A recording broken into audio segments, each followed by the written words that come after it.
کے بیٹے، میں امید کرتا ہوں کہ ایک نشست ہمارے دل کی دنیا کو بدلنے کے لیے کافی ہوگی۔ اللہ تعالیٰ ہمارے شیخ کی تشریف آوری ہم سب کے بدلنے کا باعث بنا دے اور ان کا سایہ ہم سب پر دائر قائم دائم فرمائے۔ اب میں محبوب العلماء والصلحاء، پیر طریقت، رہبر شریعت، سلطان الاولیاء، تاجدار اولیاء نقشبند، جناب حضرت مولانا حافظ پیر ذوالفقار احمد نقشبندی مجددی اطال اللہ عمرہ وخلد ذکرہ کی خدمت میں گزارش کر رہا ہوں کہ وہ اپنی قیمتی ملفوظات سے ہمارے دلوں کو منور فرمائے۔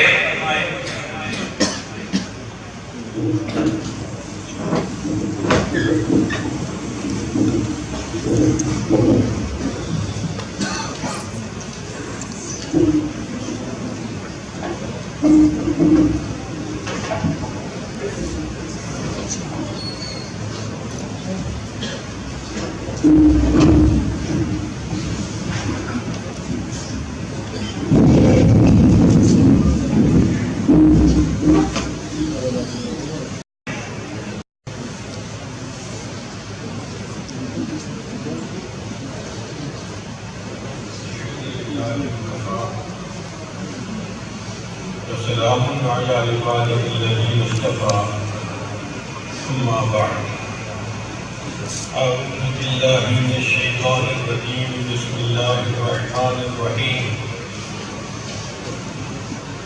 إن الصلاة تنهى عن الفحشاء والمنكر وقال الله تعالى في مقام آخر أقم الصلاة لذكري سبحان ربك رب العزة عما يصفون وسلام على المرسلين والحمد لله رب العالمين اللهم صل على سيدنا محمد وعلى آل سيدنا محمد وبارك وسلم۔ دین اسلام کے 5 ستون ہیں۔ حدیث پاک میں آیا بنی اسلام علی خمس، ان میں ایک ہے کلمہ پڑھنا، ایمان لانا، اور باقی 4 مسلسل اعمال ہیں۔ ان اعمال میں نماز کا عمل سب سے زیادہ شامل ہے۔ یہ عمل اتنا اہم ہے کہ بچے کو بچپن میں پیدا ہوتے ہی اس کا عمل مل گیا۔ جب ایک کان میں اقامت اذان کہتے ہیں، دوسرے میں اقامت، تو بچے کو یہ حکم دیا جاتا ہے کہ بچے اتنی مختصر زندگی ہے، اب اس سے تھوڑے اپنے وقت پر نماز پڑھیں۔ یہ ایسا ہی ہے کہ بچے نے حافظ تو بننا ہوتا ہے، 5-7 سال کو بننا ہوتا ہے، مگر چھوٹے بچے کو ماں باپ کل ہی بتا دیتے ہیں بیٹا ہم تمہیں حافظ بنائیں گے۔ تو اللہ تعالیٰ نے بھی بچے کو حکم دلوا دیا کہ تمہیں اپنے وقت پہ جوان ہو کر نماز پڑھنی ہے، مگر تجھے ابھی بتایا جا رہا ہے۔ اب بچے کو حکم کیسے دیا گیا؟ قرآن پاک سے شروع ملتا ہے۔ حضرت عیسیٰ علیہ السلام نے جب کلام کیا اپنی ماں کی گود میں، انہوں نے فرمایا انی عبد اللہ آتانی الکتاب وجعلنی نبیا وجعلنی مبارکا اینما کنت فاوصانی بالصلاۃ والزکاۃ ما دمت حیا۔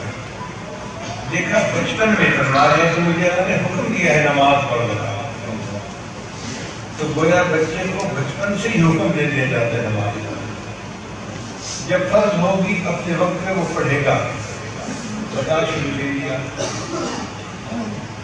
یہ نماز اتنی اہم ہے کہ بندے کو اگر کوئی چھوٹی موٹی مجبوری ہو تو معاف نہیں ہوتی، بیمار ہے تو بھی پڑھے، ایسی جگہ جہاں پانی نہیں تو تیمم کر کے پڑھے، اگر معذور ہے کھڑے ہو کے نہیں پڑھ سکتا تو بیٹھ کے پڑھے، بیٹھ کے بھی نہیں پڑھ سکتا تو لیٹ کے پڑھے، اگر لیٹ کے بھی نہیں پڑھ سکتا تو اشارے سے پڑھ جائے۔ اور اگر دشمنوں میں گھرا ہوا ہے، لڑائی کا وقت ہے، تو فرمایا نماز معاف نہیں، آدھے لوگ دشمن سے لڑیں، باقی پیچھے ہٹ کر نماز ادا کریں، پھر یہ لوگ دشمن سے لڑیں اور پہلے والے نماز ادا کریں۔ این حالت جہاد میں بھی نماز معاف نہیں ہوتی، اس سے اس کی اہمیت کا اندازہ لگانا چاہیے، اور کائنات کی ہر چیز نماز ادا کرتی ہے۔ اللہ تعالیٰ فرماتے ہیں کل قد علم صلاتہ و تسبیحہ، ہر چیز کو اپنی نماز کا پتہ ہے۔ مفسرین نے لکھا اللہ تعالیٰ نے درختوں کو قیام کی حالت میں پیدا کیا، ساری زندگی قیام میں رہتے ہیں۔ اللہ نے چوپایوں کو رکوع کی حالت میں پیدا کیا، ساری زندگی رکوع میں گزار دیتے ہیں۔ کیڑے مکوڑوں کو اللہ نے سجدے کی حالت میں پیدا کیا، وہ ساری عمر سجدے میں گزار دیتے ہیں۔ پہاڑوں کو اللہ تعالیٰ نے التحیات کی شکل میں پیدا کیا، پادے کی شکل میں، وہ ساری زندگی اسی میں گزار دیتے ہیں۔ فرق یہ ہے کہ مخلوق کو نماز کا ایک ایک رکن ملا، اور انسان چونکہ شرف المخلوقات تھا، اللہ نے تمام ارکان کا مجموعہ انسان کو عطا فرمایا۔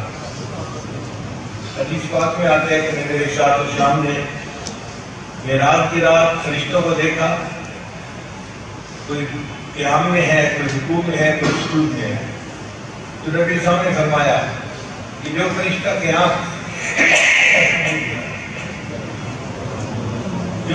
قیام کر رہا ہے وہ ساری زندگی قیام میں ہی رہتا ہے، اس کو رکوع کا موقع نہیں ملتا۔ جو رکوع میں ہے وہ ساری زندگی رکوع میں رہتا ہے، سجدے کا موقع نہیں ملتا، سجدے والا قیام میں کھڑا نہیں ہوتا۔ تو فرشتے بھی ایک ایک رکن پر عمل کرتے ہیں، ان کی وہ نماز ہے۔ اور انسان پر اللہ کا کرم دیکھیے کہ تمام ارکان کا مجموعہ نماز اللہ نے انسان کو عطا کرا۔ باقی جتنے اعمال تھے وہ زمین پر فرض ہوئے۔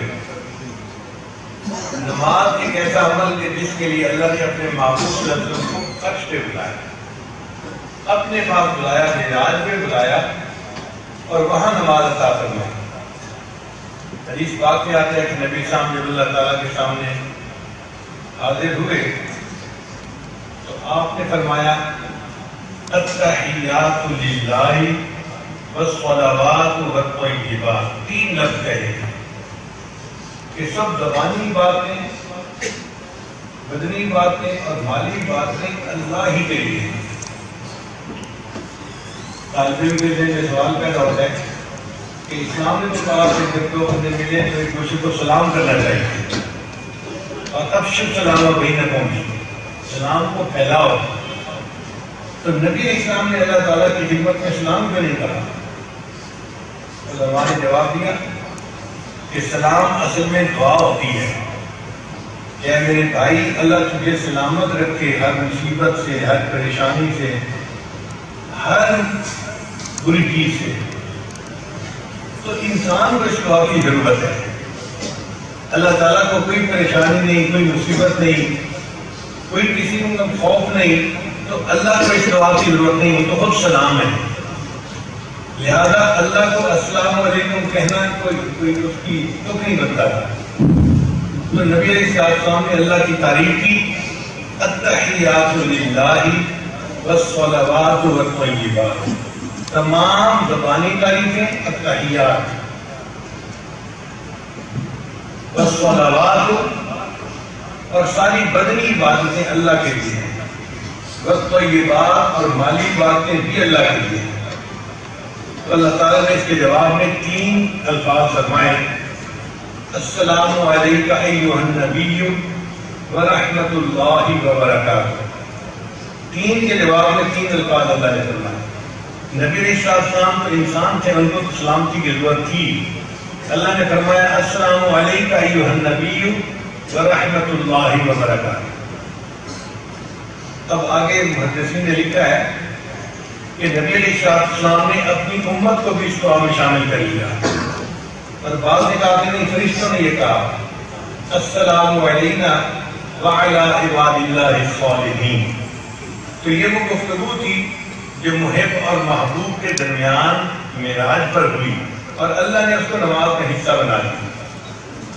چنانچہ اللہ تعالیٰ نے اپنے پیارے حدیث پر 50 نمازیں فرض فرمائی اور نبی علیہ السلام بہت خوش تھے. اللہ نے کتنا بڑا گفٹ دیا, کتنی بڑی میرے اوپر عنایت کی, مہربانی کی, 50 نمازوں کا تحفہ عطا کر دیا. چنانچہ نبی علیہ السلام واپس تشریف لائے. راستے میں ایک آسمان پر حضرت موسیٰ علیہ السلام انتظار میں تھے. سلام دعا ہوئی تو حضرت موسیٰ علیہ السلام نے پوچھا کہ اے اللہ کے حبیب صلی اللہ نے آپ کو تحفہ دیا؟ تو نبی علیہ السلام نے خوش خوش بتایا کہ میری امت کو 50 نمازوں کا تحفہ دیا گیا.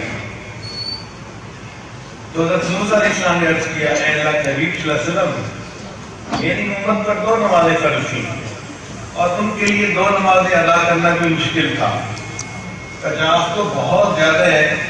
آپ اللہ کی خدمت میں عرض کیجیے کہ وہ کچھ کمی کر دے تاکہ امت کے لیے آسانی ہو جائے. حضرت موسیٰ علیہ السلام کے کہنے پر نبی علیہ السلام دوبارہ اللہ کی پاک بارگاہ پر گئے اور عرض کیا تو اللہ نے 5 نمازیں کم کر دی. پھر دوبارہ انہوں نے کہا کہ ابھی بھی زیادہ ہے. پھر دوسری مرتبہ عروج ملا, پھر 5 نمازیں کم.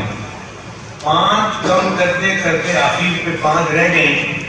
تو نبی علیہ السلام نے فرمایا موسیٰ علیہ السلام سے, اب مجھے اللہ تعالیٰ کے سامنے جاتے ہوئے حیا آتی ہے, میری امت 5 نمازیں تو ضروری پڑھ لے گی.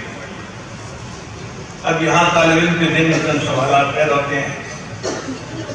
پہلا سوال کہ 1,24,000 انبیاء کو نبی علیہ السلام نے بیت المقدس میں امامت کروائی تھی.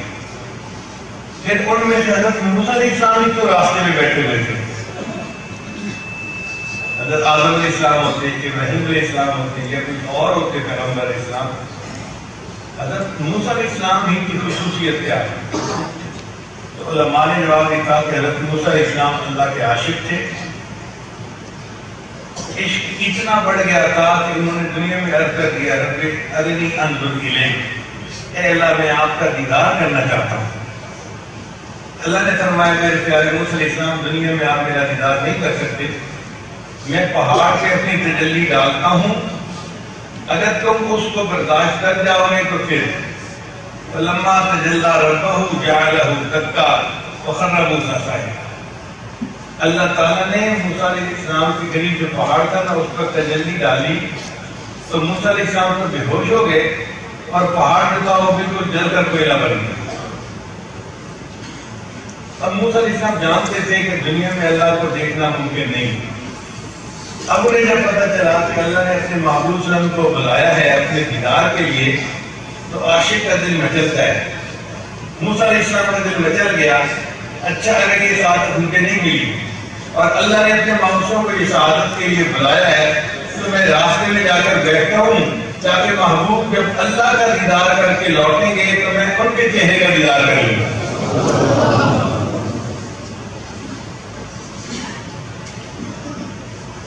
دوسرا سوال طالب علم کے ذہن میں پیدا ہوتا ہے کہ اللہ کو تو معلوم تھا کہ میں نے 50 کو 5 کر دینی ہے, تو اللہ تعالیٰ ایک دفعہ ہی 50 کو 5 کر دیتے کہ 45 معاف 5 رہ گئی.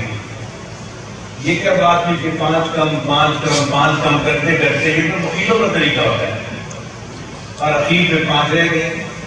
تو علماء نے اس کا بھی جواب دیا کہ اگر اللہ تعالیٰ ایک دم میں 50 کو 5 کر دیتے تو اعتراف کرنے والے کہتے ہیں کہ نبی علیہ السلام کو عروج ایک دفعہ حاصل ہوا اور اس پر اللہ نے مہربانی کر دی 50 کو 5 کر دیا. اللہ نے فرمایا نہیں میرے بندو, ایک دفعہ عروج حاصل نہیں ہوا, جتنی بار میرے محبوب چاہیں گے وہ نیچے سے عروج کر کے میرے پاس آئیں گے, بار بار آئیں گے, میں 5 کم کرتے کرتے آخر پہ 5 ہی رکھوں گا. تو محبوب صلی اللہ 9 مرتبہ اللہ کی بارگاہ میں حاضر ہوا. ایک تیسرا سوال ذہن میں پیدا ہوتا ہے کہ کیا حضرت موسیٰ علیہ السلام ہمارے آقا صلی اللہ علیہ وسلم سے زیادہ نہیں تھے کہ ان کو تو احساس ہوا کہ یہ نمازیں زیادہ ہیں اور نبی علیہ السلام کو یہ محسوس نہ ہوا؟ تو علماء نے اس کا جواب دیا ہے کہ نبی علیہ السلام اس وقت محض تجلی تھے اور جب بندہ محبوب کا دیدار کرتے ہیں تو اس وقت اس کو ہوش نہیں رہتی. اور اس کی دلیل قرآن پاک میں ہے. مصر کے عورتوں نے یوسف علیہ السلام کو دیکھا تھا اپنے ہاتھوں کی انگلیاں ہتھی کر لی تھی، انگلیاں کاٹ بیٹھی تھی۔ تو اگر مصر کی عورتیں اپنے ہاتھوں کی انگلیاں کاٹ بیٹھی ہیں تو نبی علیہ السلام نے تو اللہ رب العزت کا دیدار کیا تھا، نبی علیہ السلام کے اوپر کیفیت کیا ہوگی اس کی؟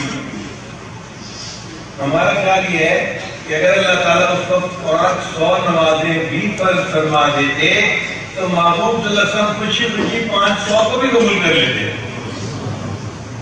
50 تو بہت تھوڑی ہے۔ بہرحال 5 نمازیں رہ گئی اور اللہ نے فرمایا کہ میرے محبوب صلی اللہ علیہ وسلم آپ کی امت 5 نمازیں پڑھے گی مگر ان کے نام اعمال میں 50 کا ثواب لکھا جائے گا۔ من جاء بالحسنۃ فلہ عشر امثالھا۔ تو یہ تحفہ اللہ نے عرشوں پر بلا کر کہا فرمایا۔